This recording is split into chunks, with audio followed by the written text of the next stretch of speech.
The shot rang out at 12:03, yet the marble clock on the mantel froze at 12:07. A general lay dead in his locked bedroom. The safe stood open. No windows forced, door bolted from inside, yet on the hearthrug, a woman's antique heel print and Surrey clay that had no business in Mayfair. Sherlock Holmes lifted one rubber stopper, studied a single thumbprint, and smiled thinly. Death committed suicide, but the murderer still committed murder. Who lives, who hangs, who burns? Chapter 1. The Woman in Morning Black.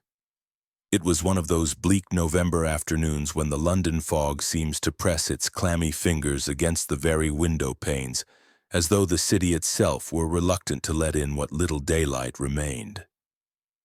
The year was 1895, and Sherlock Holmes had been in one of his restless, irritable moods for above a fortnight. Cases there were none, or at least none worthy of his mettle.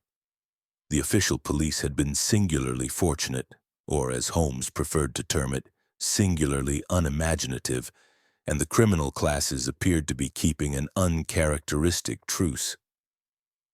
I had spent the greater part of the day at my club, and when I returned to our old rooms in Baker Street shortly after 3 o'clock, I found my friend exactly where I had left him at breakfast, sprawled in the basket chair before the fire, surrounded by a litter of newspapers which he had slashed and clipped into utter confusion. His violin lay untouched upon the table, and the air was thick with the acrid fumes of his strongest shag. "Any news, Watson?" he asked without looking up. Though how he knew it was I who entered, I have never fully understood. "Nothing but the usual catalogue of human folly," I replied, throwing off my damp overcoat. "A cabinet minister photographed in compromising circumstances, a baronet charged with cheating at cards, and 3 separate wives who have poisoned their husbands with arsenic. The world continues to revolve." Holmes gave a short, mirthless laugh. "The world revolves, Watson, but the criminal axis remains disappointingly stationary. I begin to fear that I shall be reduced to investigating the theft of the Duchess of Devonshire's racehorse, or the mystery of why Mrs. Hudson's scones have been singularly heavy this week." He had scarcely spoken when there came a ring at the bell, sharp and imperative. Holmes's head lifted like a hound that scents the wind. "Unless I am much mistaken," said he, "the criminal axis is about to tilt in our favor." Mrs. Hudson appeared in the doorway, her face expressing that peculiar mixture of apprehension and pride she always wore when announcing a new client. "A lady to see you, sir. She would not give her name, but she is in deep mourning and seems greatly distressed." "Show her up at once," said Holmes, springing to his feet and sweeping the newspapers into a heap with one comprehensive gesture. "And Mrs. Hudson, hot coffee strong and plentiful. Our visitor has come through the fog, and I perceive from the sound of her step upon the stair that she is chilled to the bone." A moment later the door opened again, and there entered a figure which, even in that first instant, impressed itself upon my memory as one of the most striking I have ever beheld. She was tall and clad from head to foot in the deepest black. A heavy veil of crape fell from her bonnet and completely concealed her features. Her dress was of lusterless bombazine trimmed with crape.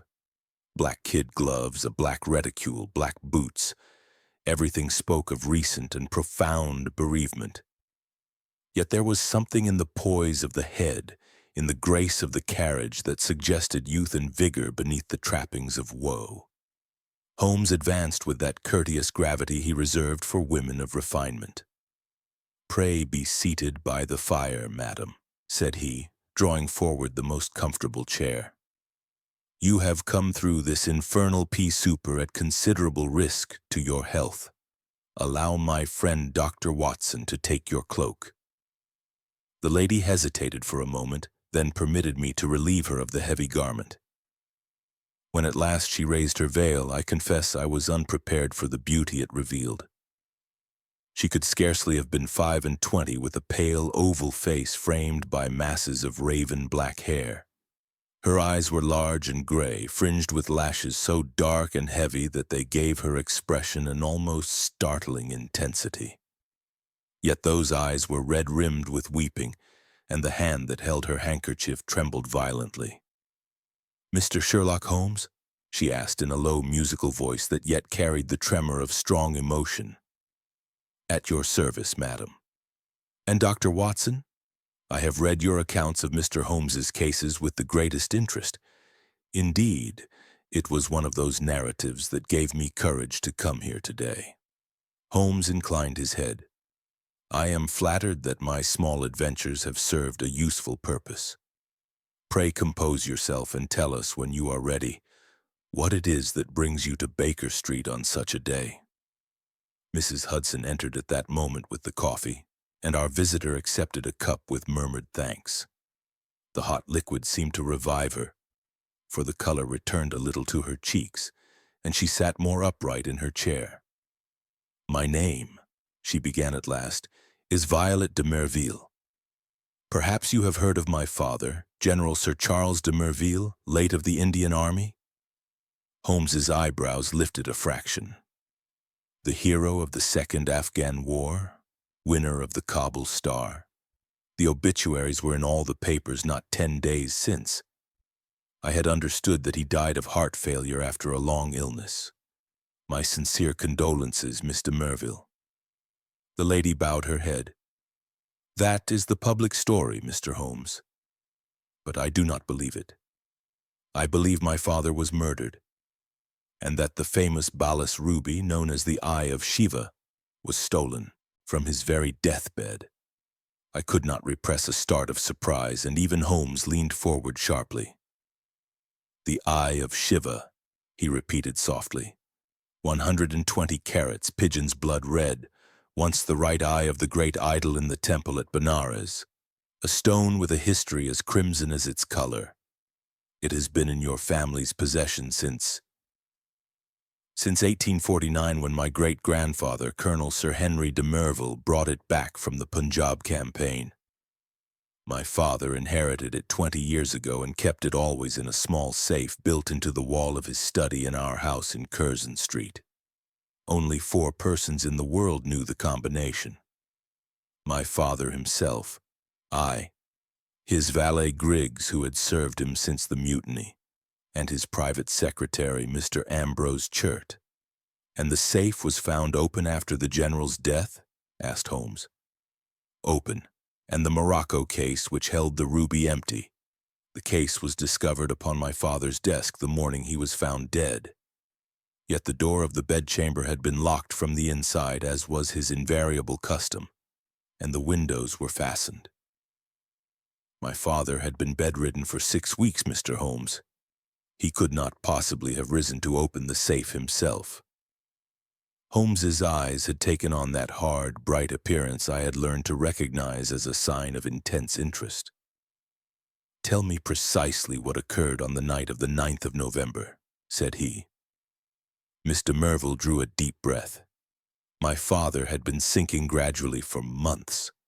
On the evening in question he seemed a little stronger, and after dinner he asked that Mr. Churt should read to him for an hour. At 10:30, Griggs administered the usual dose of laudanum. My father suffered greatly from pain, and helped him prepare for bed. The general then locked his door as always, saying he wished to be undisturbed until morning. Griggs heard him turn the key quite distinctly. At 7 o'clock the next morning the housemaid took in his hot water as usual. She knocked. There was no reply. She knocked again, louder, and then tried the door. It was still locked. Alarmed, she summoned Griggs, who forced the lock. My father was lying exactly as he had been left the night before, but he was cold and stiff. On the desk in the adjoining study the safe stood open, and the ruby was gone. Holmes had listened to this recital with half-closed eyes, his fingertips pressed together. The medical man who attended him, Dr. Huxtable of Harley Street, I believe, pronounced death due to syncope following upon chronic myocarditis. There were no marks of violence? None whatever. And the police? estimated at £80,000 at the very lowest. My father had recently added a codicil to his will, bequeathing the stone to the nation. Holmes rose and began to pace the room in that restless fashion that betokened the stirring of his keenest energies. "Miss de Merville," said he, at last, "you have done wisely to come to me. The affair presents several features of interest, not least the fact that a man who has faced death 100 times upon the battlefield should be robbed of a fortune at the very moment of his own demise, in a room locked from within while he himself lay helpless in bed. Watson, my hat and coat. We leave for Curzon Street within the half-hour." He turned again to our visitor with that charming smile which could, when he chose, make him the most fascinating of companions. "Have no fear, my dear young lady. If the eye of Shiva has indeed been plucked from its setting by human agency, then I think I may promise you that Sherlock Holmes will restore it to the light of day. The fog is thick, but not impenetrable, and there are few darknesses in this world into which a little reason cannot bring illumination." And with those words ringing in our ears, we prepared to plunge once more into the labyrinth of crime. Little did I dream, as I followed Holmes down the 17 steps to the street where the yellow vapors swirled about the gas lamps like the fumes of some infernal cauldron, how dark and tangled a path lay before us, nor what strange and terrible truths waited at its end. Chapter 2. The Missing Sapphire, actually a ruby. Holmes's eyes glittered with that peculiar intensity that I had come to associate with the awakening of his extraordinary faculties. He leaned forward in his chair, his long, thin fingers steepled beneath his chin, as Miss Violet de Merville concluded her extraordinary recital. The fog outside our Baker Street windows had thickened to an impenetrable yellow shroud, muffling the cries of the street vendors and the rumble of hansoms, as if the very elements conspired to cloak the mystery she had brought to our door. "The Eye of Shiva," Holmes murmured almost to himself. "A gem of unparalleled beauty and infamy. 120 carats of flawless ruby, the color of fresh spilled blood, said to have been the eye of the god himself in the ancient temple at Benares. Its history is a litany of betrayal and death, stolen by a faithless priest in the 17th century, passing through the hands of Mughal emperors, Sikh warlords, and finally to your great-grandfather during the Punjab campaign. At least 7 murders are attributed to its curse since it crossed the seas to England in 1849. And now, Miss de Merville, you tell us it has vanished from a locked safe in a house of mourning, while your father lay dying or dead in the adjoining room." Our visitor nodded, her gray eyes wide with a mixture of fear and determination. "It is as you say, Mr. Holmes. The ruby was my father's most prized possession, not merely for its value, but for the memories it evoked of his own service in India.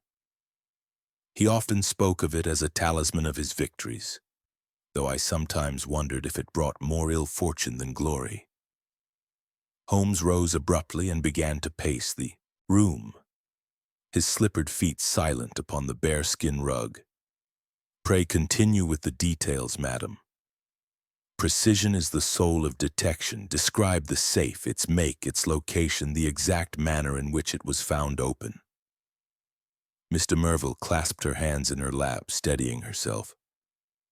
The safe was a small Chubb model, built into the paneling of the study wall behind a portrait of my great-grandfather in full regimental dress. It required a combination of 6 digits, my father's birth date reversed, known only to the 4 of us I mentioned. Himself, me, Griggs the valet, and Mr. Ambrose Churt, his secretary. On the morning of the 10th, when Griggs forced the bedchamber door and summoned me, I rushed downstairs. The study adjoins the bedchamber by a communicating door which was ajar. The portrait had been swung aside on its hinges and the safe door stood wide open. Inside, the Morocco leather case lay empty, its velvet lining bearing the faint imprint where the ruby had rested for so many years. "And the case itself?" Holmes interjected. "Was it locked or forced?"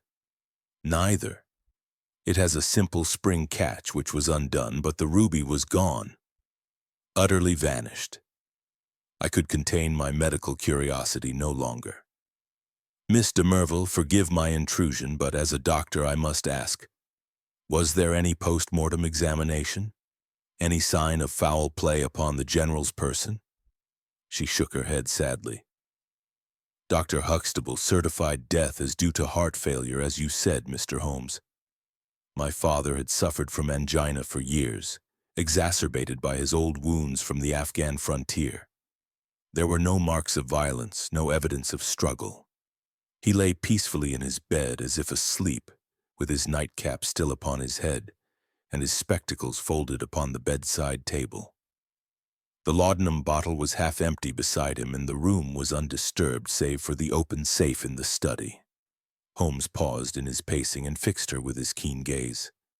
"And yet you suspect murder. Why? What hidden thread leads you to that dark conclusion?" A flush crept into her pale cheeks. "It is difficult to explain. A daughter's intuition, perhaps. My father was a strong man, Mr. Holmes, forged in the fires of battle. Even in his illness, his spirit was unbroken. The night before his death, he spoke to me of the future with hope, plans for my marriage, for the ruby's bequest to the British Museum. He was not a man on the brink of despair or dissolution. Moreover, there is the matter of the ruby itself. Who would steal it at such a moment unless to cover some deeper crime? And then, there are the letters." "Letters?" Holmes's voice sharpened like a blade. "Yes, anonymous notes, delivered to the house in the weeks before his death. 3 in all, slipped under the door or left in the post box. They warned of danger to the ruby, hinting at a plot by old enemies from India. My father dismissed them as the ravings of a crank, but I saw the fear in his eyes. The last one arrived only 2 days before he died, bearing a postmark from Whitechapel." Holmes's thin lips curved in a smile of satisfaction. "Excellent. Have you these letters still?" "I burned them at my father's insistence, but I remember the wording. The eye sees all, but soon it shall be blinded. Beware the serpent in your bosom." Cryptic, yet menacing. "A serpent indeed," Holmes mused. "Watson, does it not strike you as singular that a bedridden invalid should be robbed of his greatest treasure without a sound in a house full of servants? And that the thief should know the combination yet leave the empty case as a taunt? It suggests an inside hand," I ventured. "Griggs or Chert, perhaps. Or even—" But Holmes broke off, glancing at our visitor. "Speculation is profitless without data. Mr. Merville, what of these men? Tell us of Griggs and Chert." "Griggs has been with my father since the mutiny, loyal as a hound, though age has made him frail. He worshipped the General. As for Mr. Chert, and he is a younger man, efficient, devoted. He has been secretary for 5 years, handling all my father's correspondence and affairs. There is no reason to suspect him, save that he knew the combination." Holmes nodded. "And your own movements that night?" "I retired early to my room on the floor above. I heard nothing unusual, only the distant chimes of St. George's clock at midnight." "Very good. One last point, the ruby's value. £80,000 at the lowest estimate. But to my father it was priceless, a symbol of empire and honor." Holmes sprang to his feet with sudden energy. "Then we must act swiftly, lest the trail grow cold in this cursed fog. Watson, fetch the Tantalus and pour our guest a restorative brandy. Miss de Merville, with your permission, we shall accompany you back to Curzon Street at once.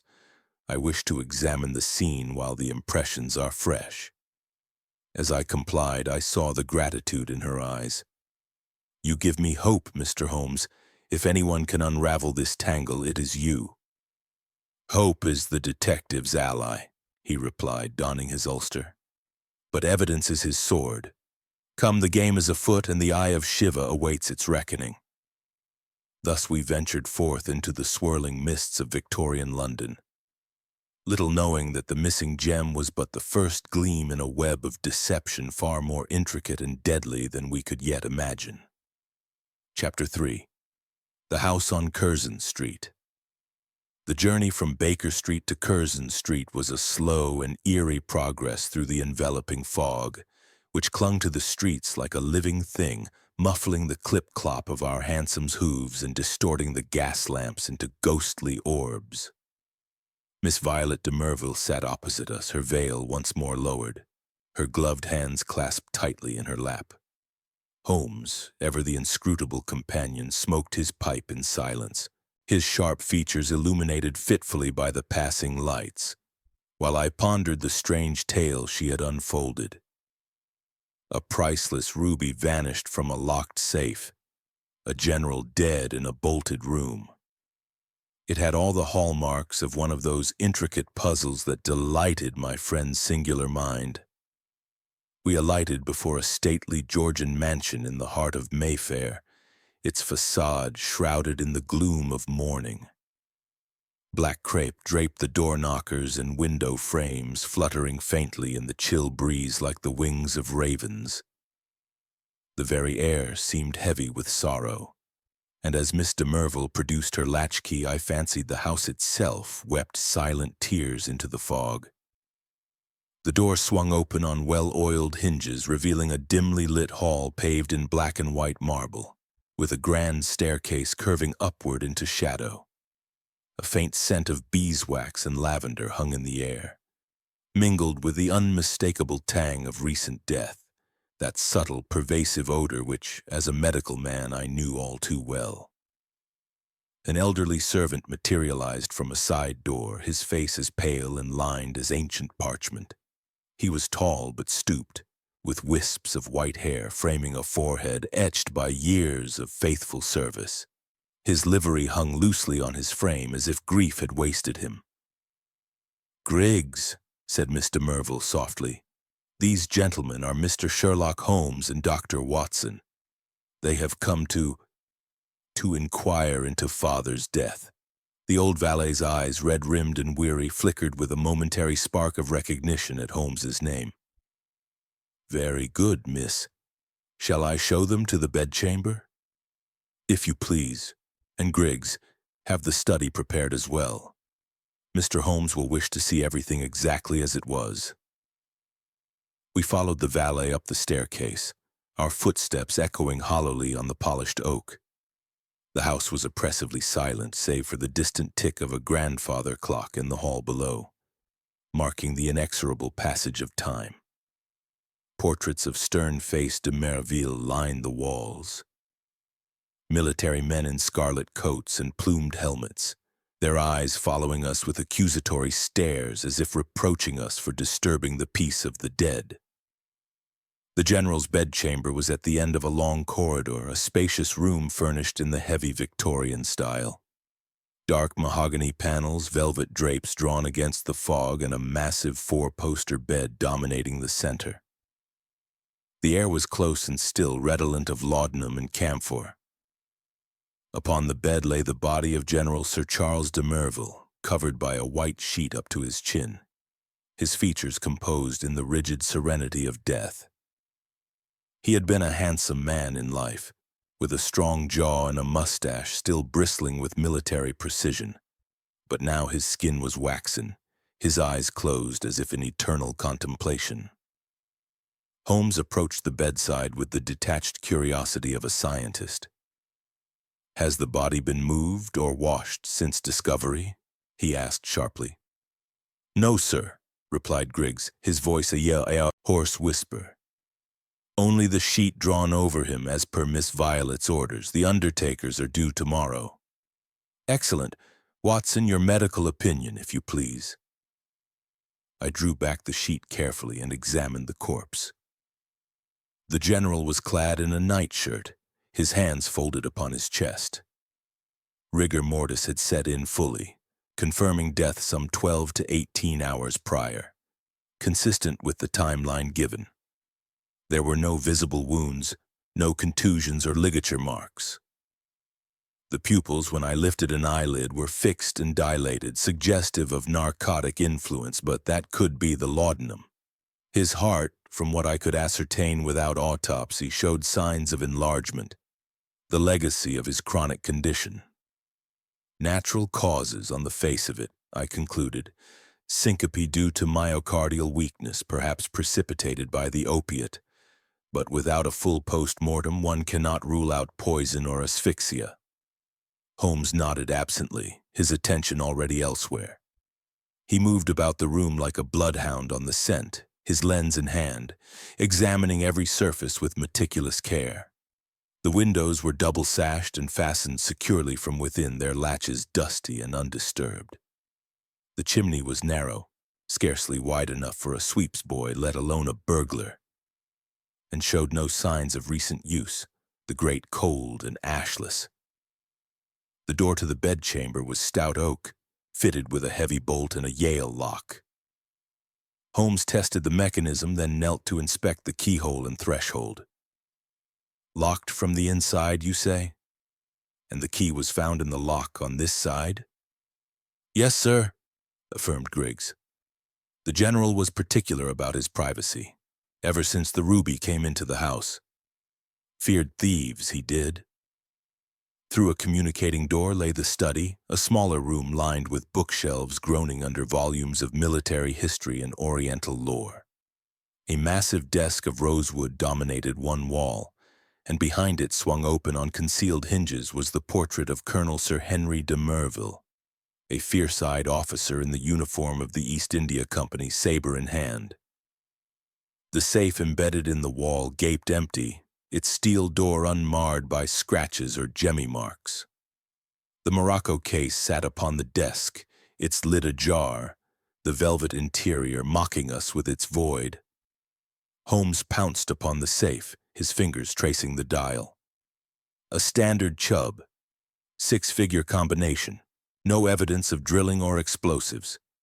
Opened by one who knew the secret, or by force so subtle as to leave no trace.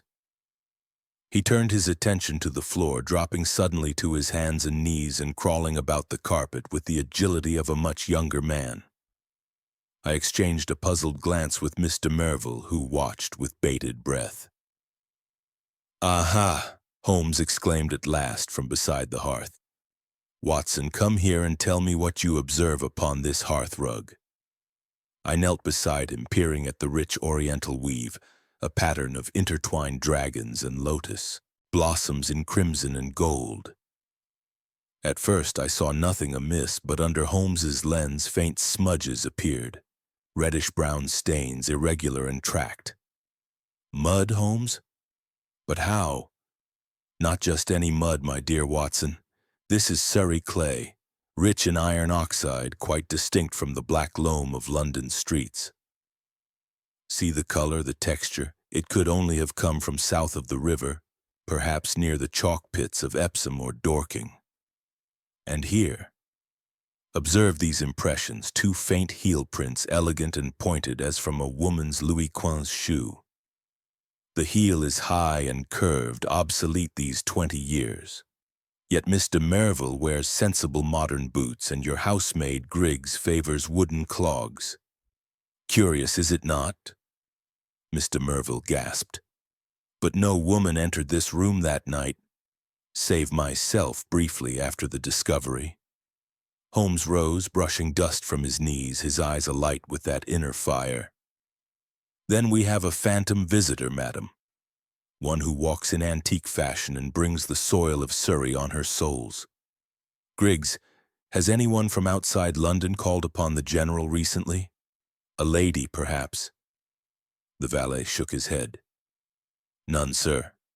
The master saw no one but family and staff these last months. Holmes smiled enigmatically. Then the mud and the prints tell their own tale.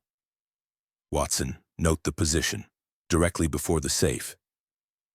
Our intruder came not through door or window, but perhaps by some other means. And mark this, The carpet fibers are crushed in a line leading to the bedchamber door as if something heavy was dragged. He strode back to the bedside, lifting the sheet once more. Under the lens, a faint red smear appeared on the general's nightshirt cuff. The same Surrey clay. "The plot thickens," Holmes murmured. "The general himself may have played a part in his own enigma. Come, there is more to uncover in this house of shadows." As the fog pressed closer against the panes, I felt a chill that had little to do with the November cold. What secret lurked in these silent rooms, and what role had the dead man played in the theft of his own cursed gem? Chapter 4. Footprints in the Fog. The revelations in the de Merville mansion left us all in a state of profound disquiet. As the afternoon waned into evening, the fog outside the windows of Curzon Street thickened to an almost palpable density, transforming the elegant thoroughfare into a spectral realm where shapes loomed and vanished like apparitions from some Gothic tale. Holmes, ever the master of action amid uncertainty, dismissed Miss Violet de Merville to her chambers with a few soothing words, though I noted the keen scrutiny in his gaze as she departed. Griggs, the faithful valet, was instructed to maintain the household routine without alteration, and we took our leave with promises to return. Back in Baker Street, Holmes sank into his armchair, his pipe drawing forth clouds of smoke that rivaled the fog beyond. "What think you of it all, Watson?" he inquired at last, his voice cutting through the silence like a scalpel. I pondered the mud stains and the antique heel prints. "It seems impossible, Holmes. A woman from another era, tracking Surrey clay into a locked room, and the general's cuff smeared with the same earth, yet he was bedridden. Could there be a secret passage, or perhaps a confederate among the staff?" Holmes chuckled softly. "Your imagination does you credit, my dear fellow, but let us not leap to romantics. The facts are these. The mud is fresh, no more than a day old. The prints are those of a lady's shoe from the Regency period, yet crisp and unweathered, and the safe was opened by knowledge, not force. There is misdirection here, Watson. Deliberate and cunning, we must watch and wait." He rose abruptly. "Tonight we return to Curzon Street. Dress warmly and bring your service revolver. The fog is our ally, but it may conceal foes as well." As darkness fell, the London streets became a labyrinth of swirling vapors, the gas lamps mere hazy beacons in the murk. We made our way back to Mayfair on foot, for Holmes deemed a cab too conspicuous. The chill seeped through my ulster, and the damp air carried the distant hoot of foghorns from the Thames, mingling with the muffled cries of link boys offering their services to benighted travelers. We took up our vigil in the area railings opposite the de Merville house, concealed behind a privet hedge that afforded a view of the front door. The mansion loomed darkly, its windows shuttered save for a faint glow from the upper floors. Hours passed in tense silence. My limbs grew numb, and I began to question the wisdom of this nocturnal adventure. Holmes, however, remained as alert as a sentinel, his eyes fixed unblinkingly on the shadowed portal. It was 20 minutes past 1 by my pocket watch when the silence was broken by the faint rumble of wheels. From the yellow gloom emerged a hansom cab, its lamps casting eerie halos. It drew up before the house, and the door opened. A woman alighted, tall and graceful, swathed in a voluminous cloak over what appeared to be evening dress. Her face was veiled, but her movements bespoke urgency. She paid the driver with a gloved hand, and as the cab rattled away into the fog, she ascended the steps and inserted a latchkey into the lock. Holmes gripped my arm with iron fingers. "The game is afoot, Watson. Mark her well. She moves with the poise of one familiar with the premises." We waited until she had entered, noting with surprise that the door was left slightly ajar, as if in haste or invitation. After a moment's pause, Holmes signaled and we crossed the street swiftly, our footsteps deadened by the mist. The door yielded to a gentle push, and we slipped inside, closing it noiselessly behind us. The hall was dimly lit by a single gas jet turned low, casting long shadows across the marble floor. A faint light emanated from beneath the library door at the far end. Holmes, moving with the stealth of a cat, approached and placed his ear to the panel. Satisfied, he turned the handle slowly, and we entered. The library was a cozy sanctum of leather-bound volumes and polished oak, illuminated by a solitary gas lamp on the desk. There stood the mysterious woman, her back to us, her veil thrown back to reveal a cascade of raven hair. Her face, reflected in a gilt-framed mirror, was one of extraordinary beauty. High cheekbones, full lips, and eyes like storm clouds, but hardened by lines of determination, or perhaps cruelty. In her gloved hand she held a small object that caught the light and blazed with inner fire, the balas ruby, the eye of Shiva, glowing like a droplet of congealed blood. She was in the act of placing it into a concealed drawer when Holmes spoke quietly from the shadows. "Miss Violet de Merville, I presume?" The woman whirled with a choking cry, her free hand flying to her throat. The ruby nearly slipped from her grasp, but she clutched it tighter, swaying as if struck. For an instant her composure shattered, revealing naked fear. Then, with a visible effort, she straightened, and a bitter laugh escaped her lips. "No, no, I am not—" she faltered, her eyes darting between us. Then resignation seemed to settle upon her. "So you know. Yes, I am Violet, but I swear to you, Mr. Holmes, I did not kill my father." Holmes stepped forward into the light, his expression inscrutable. "Then enlighten us, madam. Why do you creep into your own house at dead of night, bearing the very jewel whose theft you lamented this morning? And why the veil, the cab from who knows where?" She sank into a chair, the ruby still cradled in her palm. "It is a tangled web, gentlemen. Ambrose Churt, my father's secretary, has loved me for years, with a passion that borders on madness. He confessed it to me long ago, but I rebuffed him gently, for he is a good man, though weak. When father's illness worsened, Churt saw his chance. He believed that if the ruby vanished and suspicion fell upon me, perhaps through forged evidence, he could maneuver father to disinherit me, leaving me destitute and dependent upon him. Then, as the hero, he would discover the gem and restore it, winning my gratitude, and he hoped my hand. "A bold and desperate plot," Holmes remarked, his tone dry. "Worthy of a penny dreadful.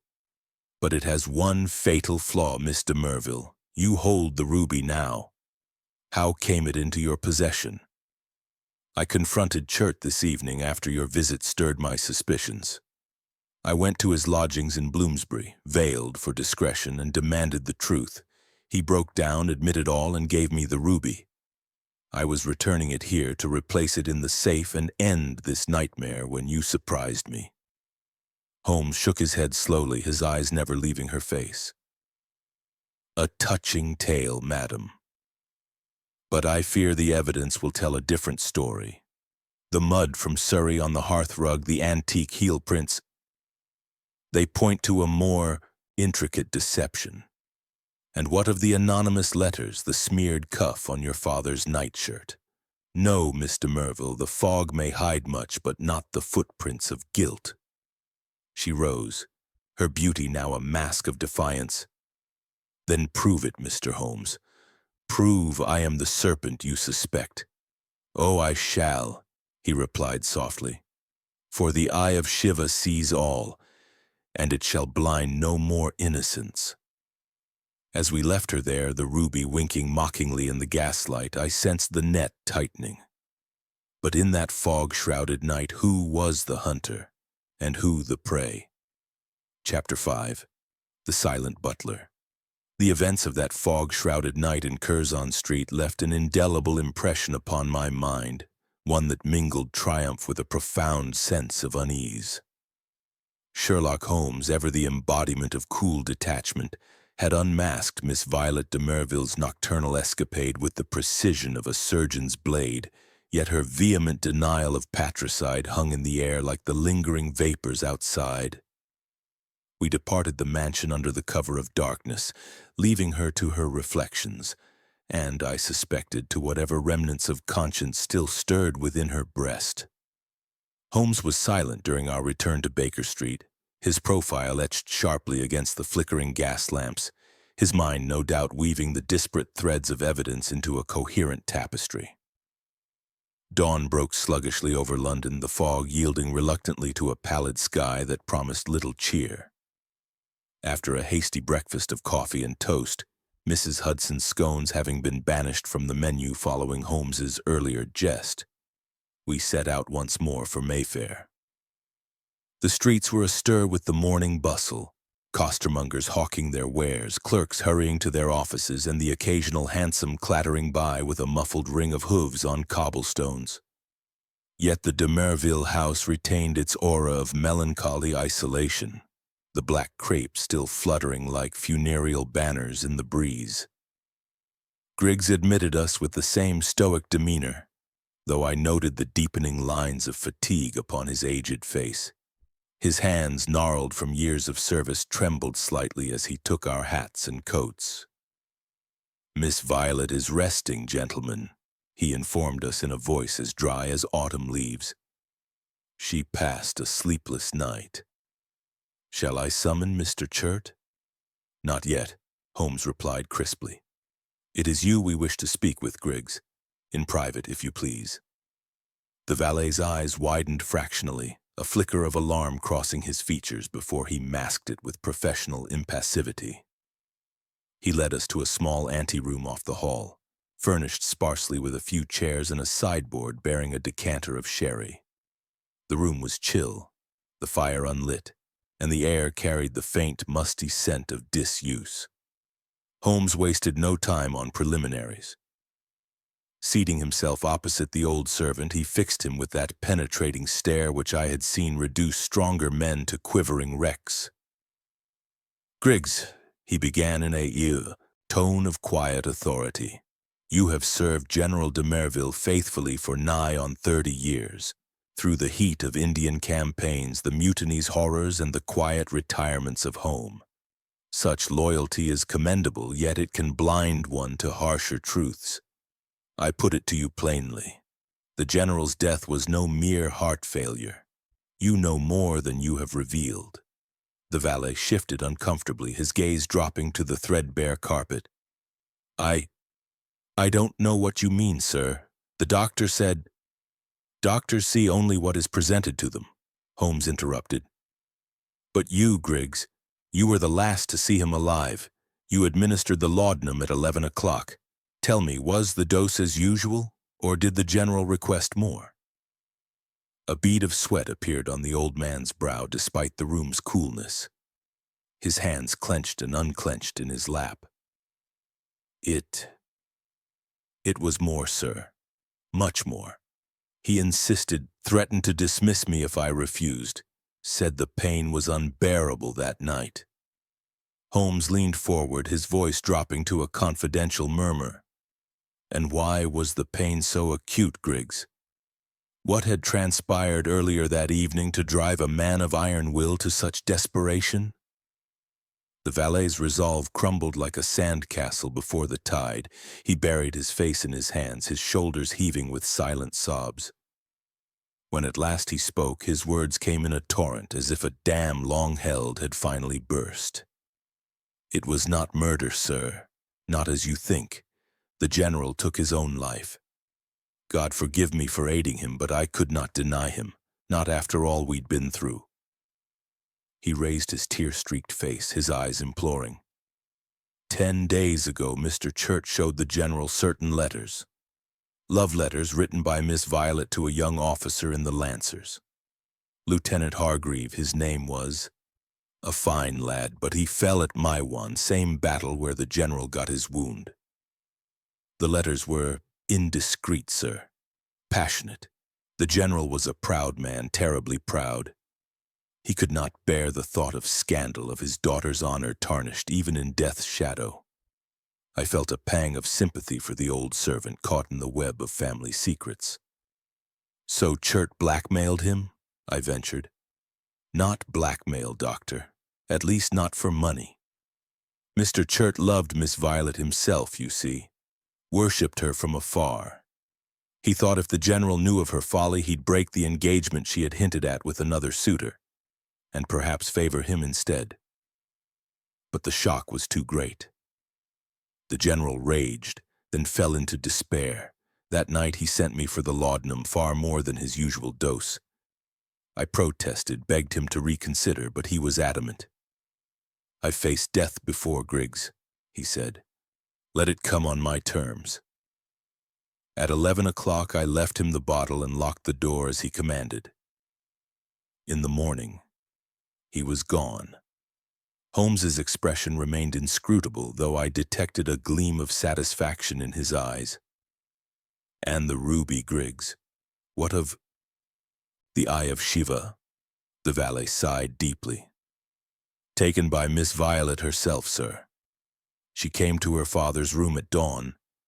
She has a duplicate key, you know, for emergencies. Found him cold, the empty bottle beside him. In a frenzy of grief and remorse, she opened the communicating door to the study, spun the safe's combination, which she knew, and removed the jewel. Believed that if it vanished, the suicide might be mistaken for murder, drawing attention away from those shameful letters. She feared they'd be discovered in the investigation, bringing disgrace upon the family name. Later, she confided in Mr. Chert and gave him the ruby for safekeeping, never dreaming he'd twist it to his own ends, planting those anonymous notes, staging the theft to implicate her, all to bind her to him. A tragic chain of folly, Holmes murmured. Pride, love, and desperation, the eternal motives. One final point, Griggs. The mud on the hearthrug, the antique heel prints. Explain them. Griggs blinked in surprise. Why, that's simple, sir. The general kept a pair of his late wife's shoes in the study, Louis Quinze heels from her youth. Miss Violet, in her panic, must have stepped in the flower bed outside earlier that day. Surrey clay from our greenhouse pots imported for the orchids. She tracked it in unknowingly when she took the ruby. As for the smear on the general's cuff, he grasped her hand in his last moments, perhaps, when she checked on him before dawn. Holmes nodded slowly. It fits. You have done well to unburden yourself, Griggs. Rest assured this shall go no further unless justice demands it. As we left the anteroom, the weight of the revelations pressed upon me. The general's death was suicide, born of a father's shattered pride. The ruby's theft, a daughter's desperate shield against scandal. Yet Chert's shadow loomed larger now, a puppeteer pulling strings of deceit. What further twists awaited in this labyrinth of human frailty? The fog had lifted outside, but within the house on Curzon Street, darker mists still swirled. Chapter 6, A Cipher in Mourning Cards. The revelations extracted from old Griggs in that chill anteroom of the Curzon Street mansion cast a new and somber light upon the affair, transforming what had seemed a brazen theft and possible murder into a tragedy of human weakness and misguided affection. Sherlock Holmes, however, was not one to rest upon partial truths. His mind, like a finely tuned instrument, resonated with the dissonances still unresolved in the symphony of facts. As we made our way back to Baker Street through the thinning fog, which now yielded to a drizzling rain that pattered upon the pavements like the footsteps of invisible pursuers, he lapsed into one of his abstracted silences, broken only by occasional mutterings about pride's fatal alchemy and the serpent's coil. Upon our arrival, Mrs. Hudson greeted us with hot tea in the post, among which was a parcel from Miss de Merville. Herself, a collection of the mourning cards that had been sent to the house in the wake of the general's death. Holmes pounced upon it with eagerness, spreading the black-edged missives across the table like a gambler laying out his hand. "Observe, Watson," said he, his lens in hand. "In times of bereavement, the world reveals itself in miniature. These cards are the echoes of society, condolences from peers, relations, and hangers-on. But amid the platitudes, there may lurk a sharper note." I examined them as he passed them over. Stiff rectangles of cream cardstock bordered in black, inscribed with the conventional expressions of sympathy, with deepest regret, in profound sorrow. They seemed innocuous enough, a somber parade of Victorian propriety. Holmes, however, was not satisfied. He arranged them in piles, comparing the paper, the ink, the engraving. At length he isolated 3 cards that appeared identical at first glance. Same font, same phrasing. "With heartfelt condolences on your irreparable loss. A friend." "These 3, he announced, "are from the same stationer, yet note the variance in the black border's thickness. The first 2 measure precisely 1/8 of an inch, standard for such ephemera. But this third, it is 1/32 wider. A trifle, you say? Yet in detection, trifles are the atoms of truth." With delicate fingers, he took a steaming kettle from the hob and held the anomalous card over the vapor. The layers of cardstock began to separate, revealing a thin sheet of onion skin paper sandwiched between them, covered in neat rows of figures, 12, 3, 45, 7, 18, 2, and so forth. "A cipher," I exclaimed, my pulse quickening. "But what book serves as the key?" Holmes's eyes gleamed. "A book cipher, Watson, each pair denoting page and word. And what volume would a military man like the General consult daily? The Army list for 1888, of course, the year of his retirement. Fetch it from my shelf. I keep such references for just these contingencies." I complied, and together we decoded the message, Holmes dictating as I cross-referenced the ponderous tome. "Ruby, hidden, behind, portrait of General at Kabul. Come, alone, midnight, 14th, or letters, to, papers, AC." We stared at the words, the implications unfolding like a poisonous bloom. "Blackmail," Holmes murmured. "Even after the suicide, Chert persists. The 14th is tomorrow night. He intends to lure someone, likely Violet, to retrieve the ruby, perhaps to ensnare her further in his web." "But the portrait," I protested. "Is there such a thing?" "In the library, Watson. The great oil of the General receiving the surrender at Kabul. We passed it yesterday. Undoubtedly a wall safe lies behind it, a twin to the studies."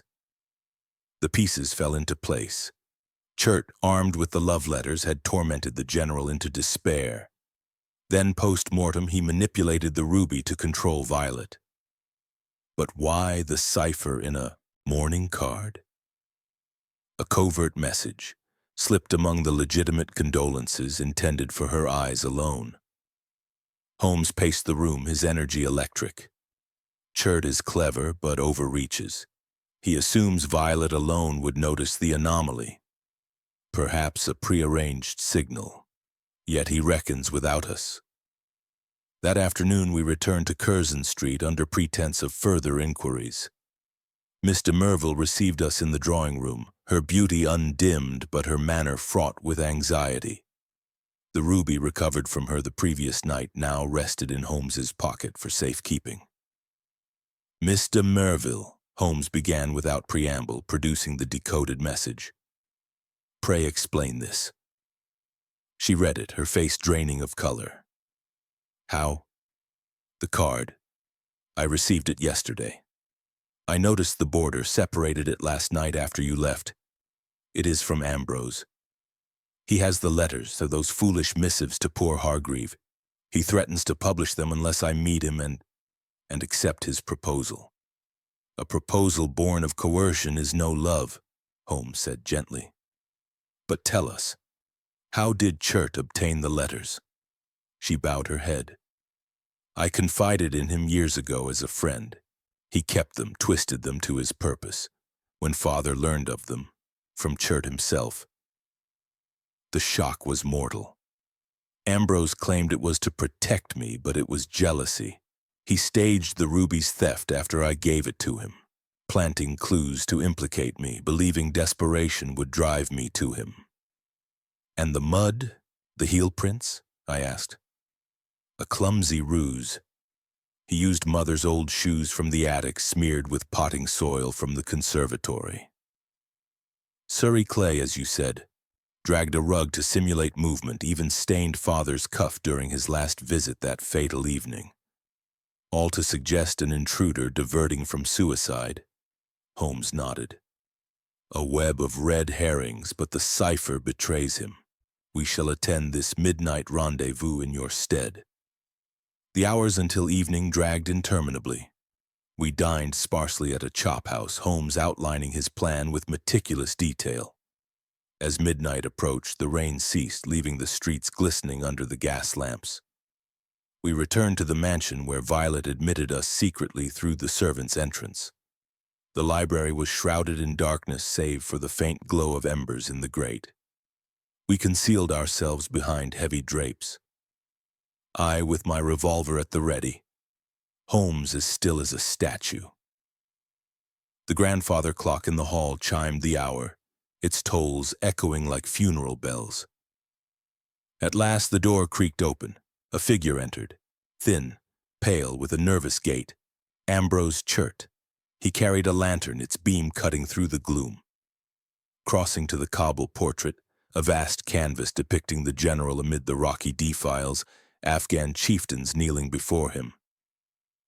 He lifted it aside. Behind lay a small wall safe, identical to the study's. As he spun the dial, Holmes stepped forth. "I think not, Mr. Chert." The secretary whirled, his face contorted in terror. "Holmes, how—" "Your cipher was less cryptic than you imagined," Holmes replied coolly. "And your motives transparent. Blackmail, forgery, manipulation, all for a love that was never yours." Chert's hand darted to his pocket, emerging with a derringer. "Stay back. The ruby is mine. Payment for years of service, of unrequited devotion." I lunged forward, but Holmes was swifter.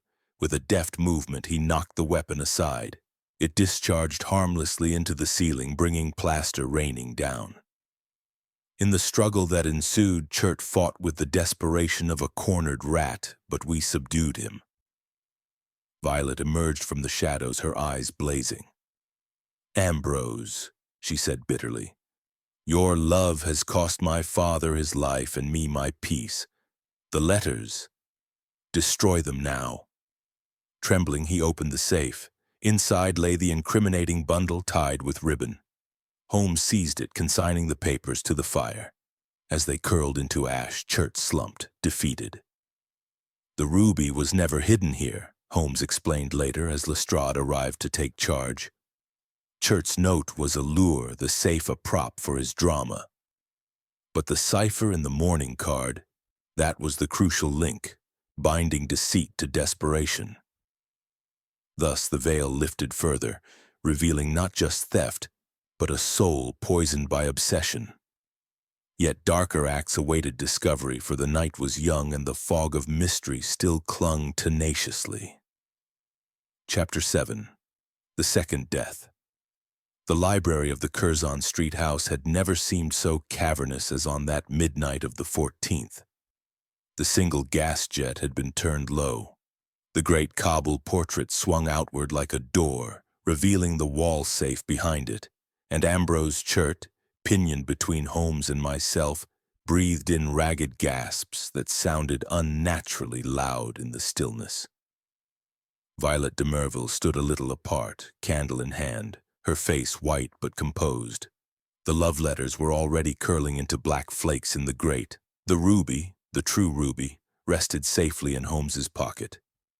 All that remained was to place the handcuffs upon the secretary and summon Lestrade. Yet Holmes hesitated, his head slightly cocked, as though listening to music only he could hear. "Curious," he murmured.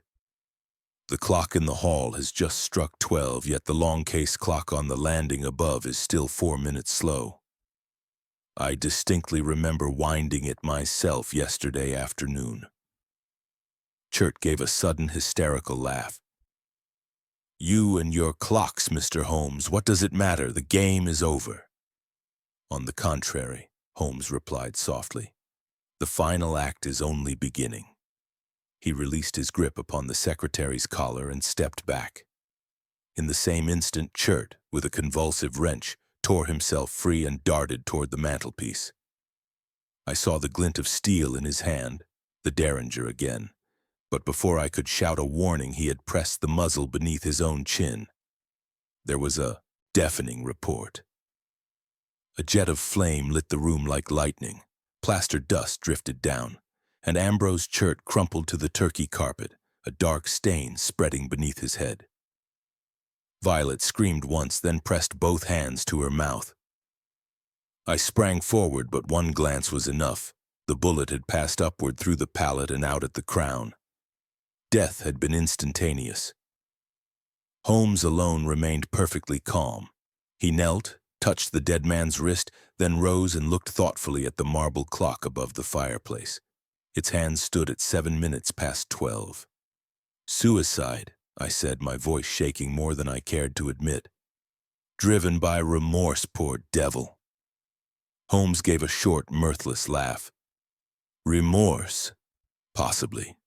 But observe, Watson. He pointed to the back of the clock case. A fine silken thread, almost invisible, emerged from a tiny hole drilled in the wood and ran down to the trigger guard of the revolver which Chert had lashed to the mantel with picture wire. When the minute hand reached 12, the thread would have been drawn tight and the pistol discharged automatically. Chert intended us to find him apparently murdered by Violet or by me, thus completing his revenge even in death. I stared, and Violet too stared in horror. But the clock is 7 minutes fast, Holmes continued. I said it correctly yesterday, yet someone has advanced the hands. When we surprised him, the mechanism had not yet fired.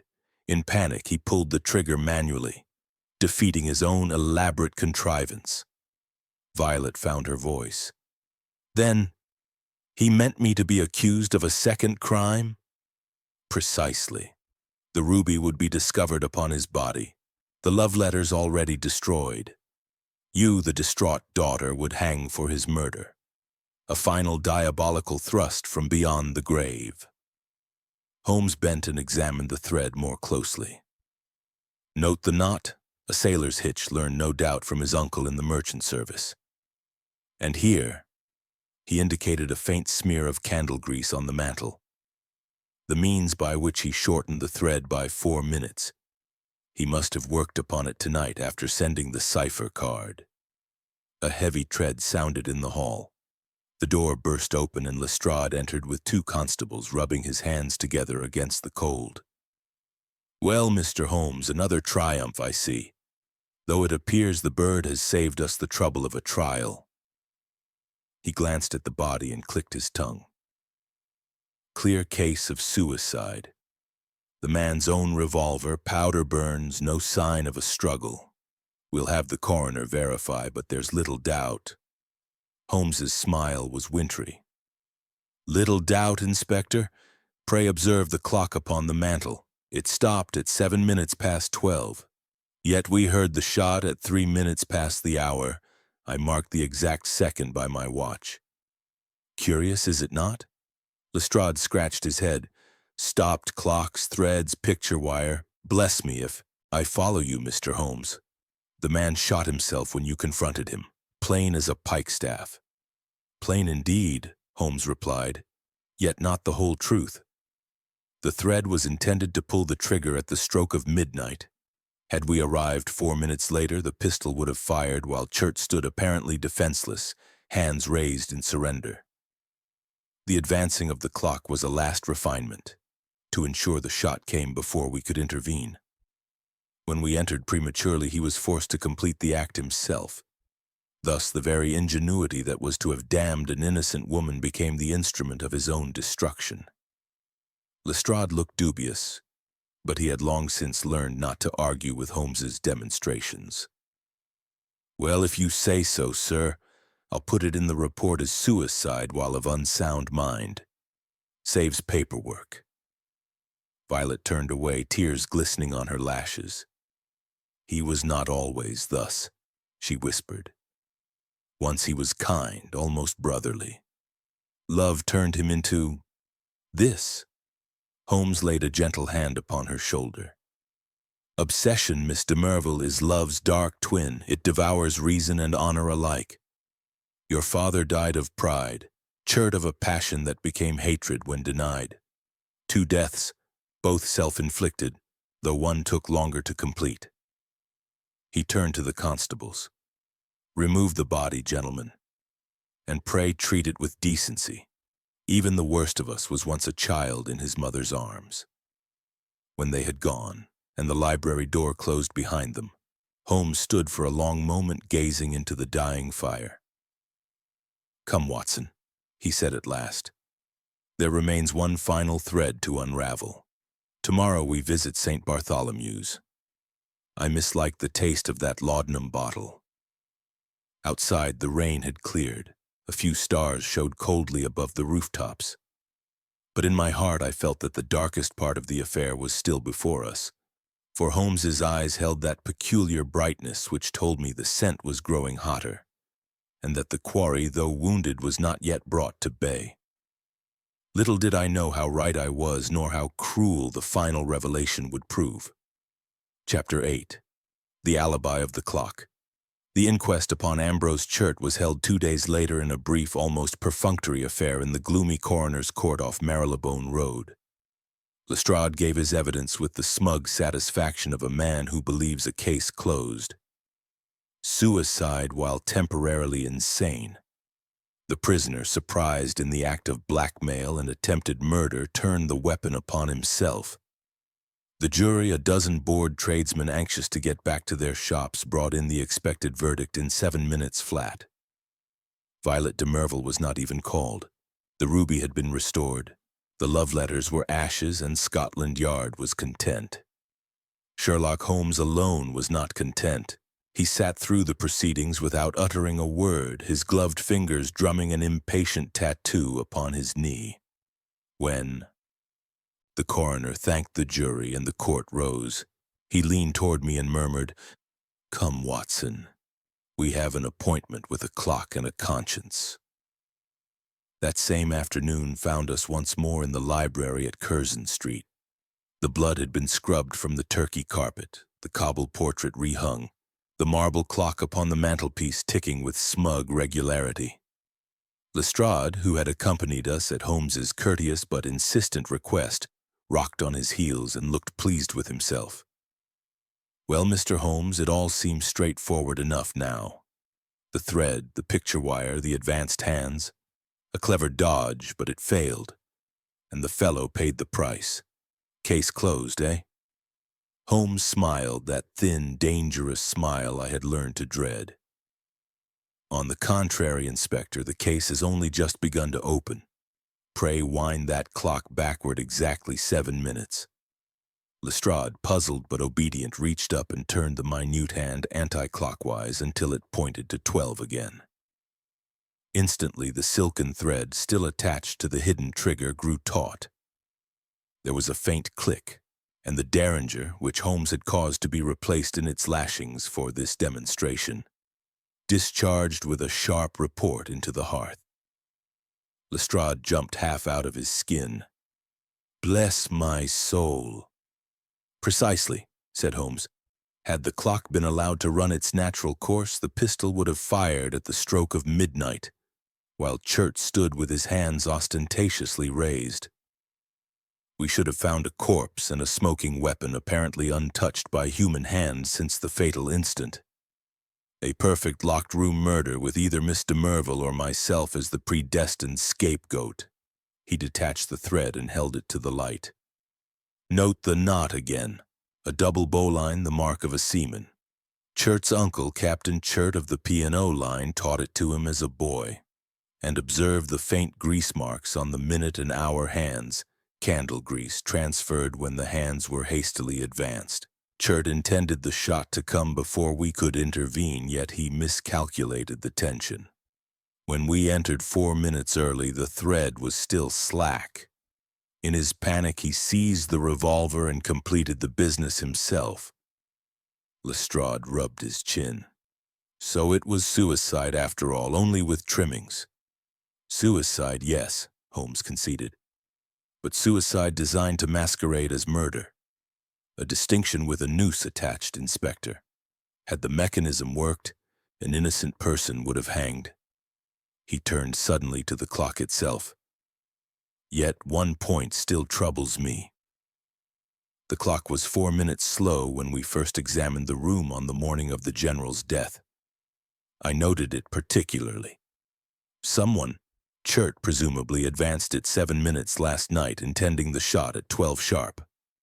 That implies he knew to the minute when we would arrive. How? I saw it then. The cipher card. He instructed Violet to come at midnight. He expected her, not us. Exactly, Watson, but Violet, forewarned, sent us in her stead. Chert, waiting in the shadows, heard footsteps and assumed it was she had come alone. When my voice revealed the substitution, his elaborate stage collapsed and he improvised his own death. Lestrade looked from the clock to the thread to the revolver, and for once the little ferret-faced detective seemed almost humble. Then there's nothing more to be done here, Mr. Holmes. The man's dead, the ruby's safe, and the young lady's name is clear. I'll see the file is marked closed by suicide. Holmes inclined his head. Do so by all means, but pray add a rider, with intent to procure the judicial murder of another. Posterity should know the full measure of Ambrose Chert's villainy. When Lestrade had gone, clattering down the stairs in high good humor, Holmes lingered, gazing at the blood-stained spot upon the carpet. There is still the matter of the laudanum, he said quietly. Suicide upon suicide, Watson. The General took his life because his pride could not endure disgrace. Chert took his because his twisted love could not endure denial. Yet both were driven to the act by the same hand. I mislike unfinished symphonies. He took the ruby from his pocket and held it to the window.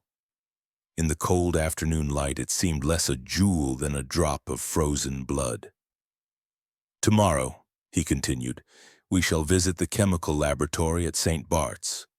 I have certain tests in mind. Digitalin leaves traces even after 10 days. And I have a fancy to know whether General de Merville's heart failed of its own accord or was gently assisted. Violet, who had entered unheard, gave a little gasp. You cannot mean— I mean nothing yet, Miss de Merville, Holmes replied not unkindly. But the clock has given Chert his alibi in death. Let us see whether the laudanum bottle will do the same for another. He slipped the ruby back into his waistcoat and turned toward the door. Come, Watson. The game is not quite played out. There remains the small question of who actually administered the fatal dose, and whether pride or poison truly killed the General Sir Charles de Merville. As we stepped into the street, the pale sun was already sinking behind the chimney pots, and a fresh bank of fog was rolling up from the river. Somewhere in its yellow heart, I felt the final crucial piece of evidence still waited, patient and deadly as a cobra beneath a stone. Tomorrow, Holmes had said. Tomorrow we should know whether the second death had been merely the echo of the first, or the culmination of a darker design altogether. Chapter 9. The laboratory at St. Bart's. The chemical laboratory at St. Bartholomew's Hospital always smelled of carbolic, coal gas, and something faintly metallic that clung to the back of the throat. On that raw November afternoon, the windows were filmed with condensation, and the Bunsen burners hissed like angry cats. Holmes had telegraphed ahead. The bench he favored, third from the end beneath the portrait of Joseph Lister, was cleared and waiting, a row of glassware gleaming like instruments of judgment. An elderly attendant in a brown dust coat shuffled forward. Morning, Mr. Holmes, Dr. Watson. The mortuary sent up what you asked for. He placed upon the bench a small wicker hamper. Inside, swathed in cotton wool, lay the original laudanum bottle from the general's bedside, its cork sealed with red wax impressed by Scotland Yard, together with 2 stoppered phials containing the dregs scraped from the glass, and a sample of the general's gastric contents taken at the hurried post-mortem. Holmes's eyes glittered as he lifted the bottle to the light. "Observe, Watson, the label is correct. Batley's sedative solution, opium tincture with a little syrup of orange. The seal intact. Level exactly where Griggs described, half empty after the fatal night. Yet the color is a shade darker than it should be, and there is a faint crystalline deposit upon the glass." He uncorked the bottle with care and pipetted a few drops into a porcelain dish. The sharp, sweetish odor of laudanum filled the air, but beneath it lurked something acrid, almost almond-like.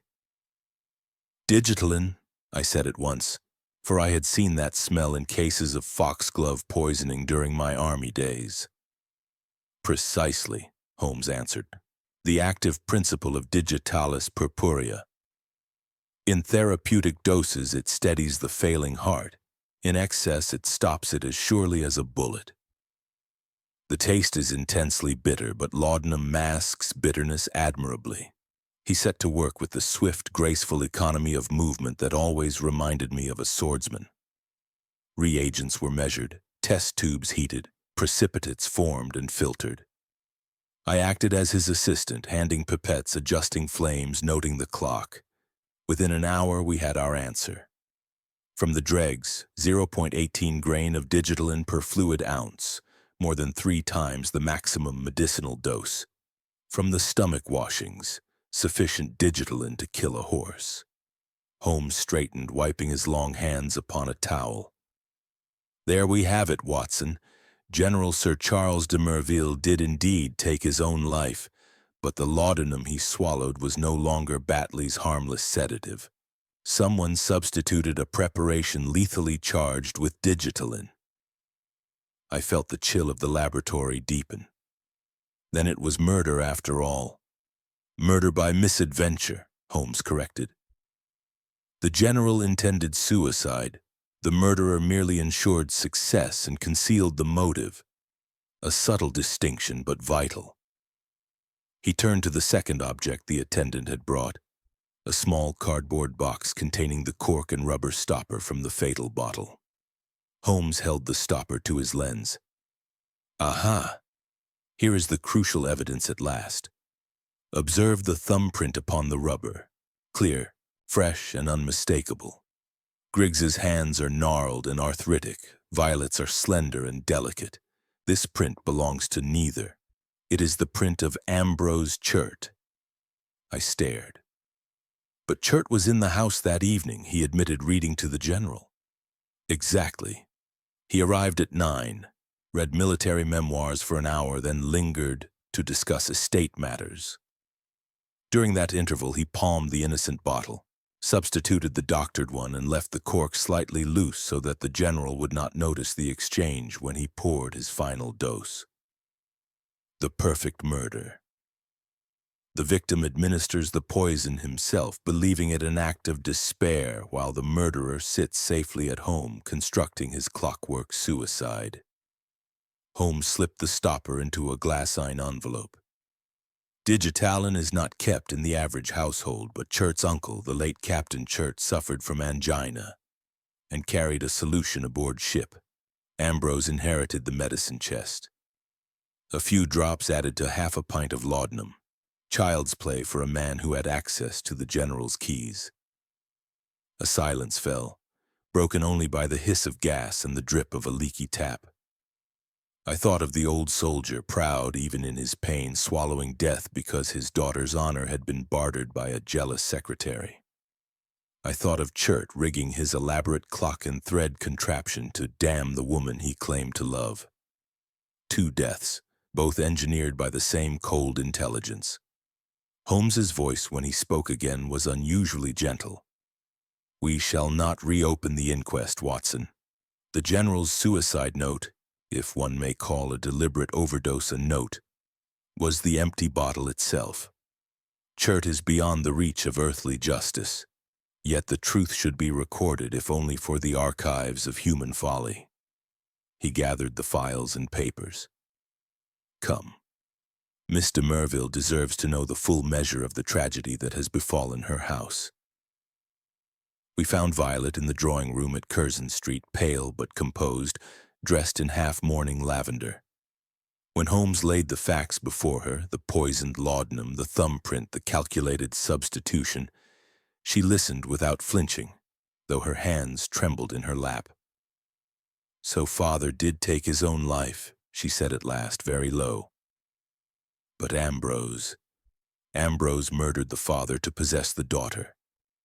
And when that failed, he tried to murder justice itself with his clockwork farce." She raised her eyes to Holmes.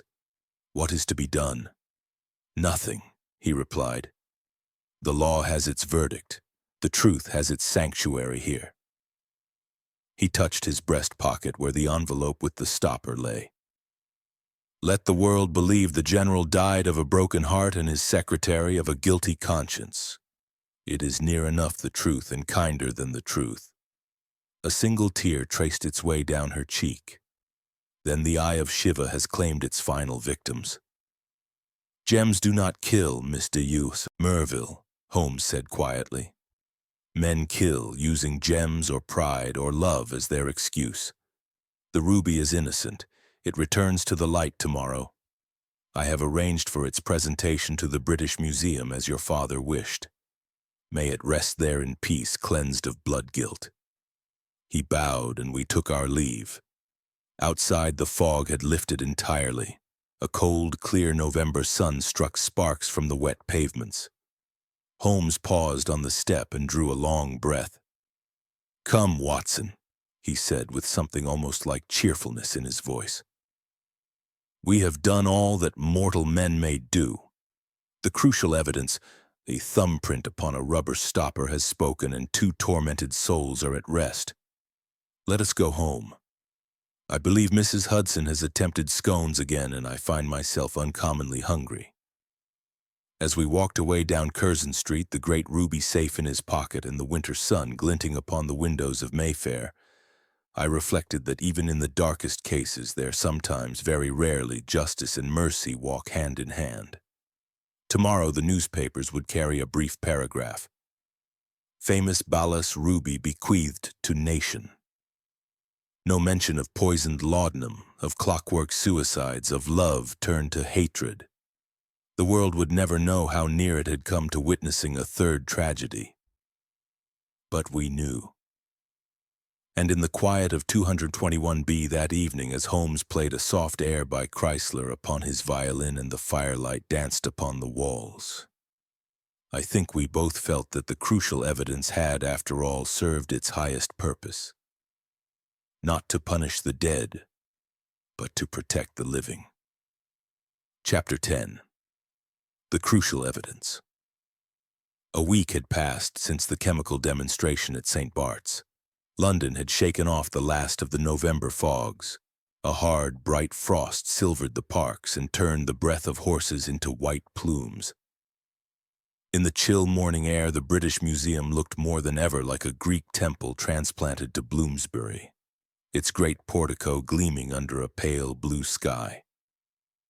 Sherlock Holmes and I stood upon the steps among a small knot of dignitaries, the director, 2 trustees in fur-lined coats, a major general whose chest was a garden of medals, and Miss Violet de Merville, once more in deep black, but with a calmer light in her eyes than I had yet seen. The Balas ruby, the eye of Shiva, rested upon a cushion of crimson velvet borne by a white-gloved attendant. In the cold sunlight it burned like a living coal, its depths seeming to pulse with imprisoned fire. A photographer from the Illustrated London News fussed with his magnesium flash. Reporters scribbled. The crowd of curious idlers pressed against the railings. The director made a short speech about the generosity of the late General Sir Charles de Merville and his daughter, and a jewel that will now belong to the nation forever. Violet inclined her head. The ruby was placed in a new case of bulletproof glass. The ceremony was over. The crowd began to disperse. Holmes lingered until the last trustee had gone. Then he turned to Violet. "It is finished, Miss de Merville. The eye sees no more tears in this house." She looked at him for a long moment, the wind lifting the edge of her veil. "Mr. Holmes," she said softly, "I have spent these 7 days asking myself what I ought to feel. Grief for my father, horror at Ambrose's villainy, guilt for my own foolish letters, and yet, beneath it all, a strange relief. The ruby is gone from our keeping. The poison is out of the house. The clocks have stopped their lying." Holmes gave a slight, sad smile. "Relief is sometimes the only mercy fate allows us." She extended her gloved hand. "You have given me back my life. I shall never speak of what truly happened. The world believes father died of his old heart complaint, Ambrose of remorse, and that is as it should be. But I wished you to know that I understand the weight you have carried in silence." Holmes bowed over her hand with courtly grace. "Silence, madam, is occasionally the kindest verdict." We watched her descend the steps, enter the waiting brougham, and disappear toward the roar of Oxford Street. Only then did Holmes draw a long breath, as though a burden had at last slipped from his shoulders. "Come, Watson," he said briskly.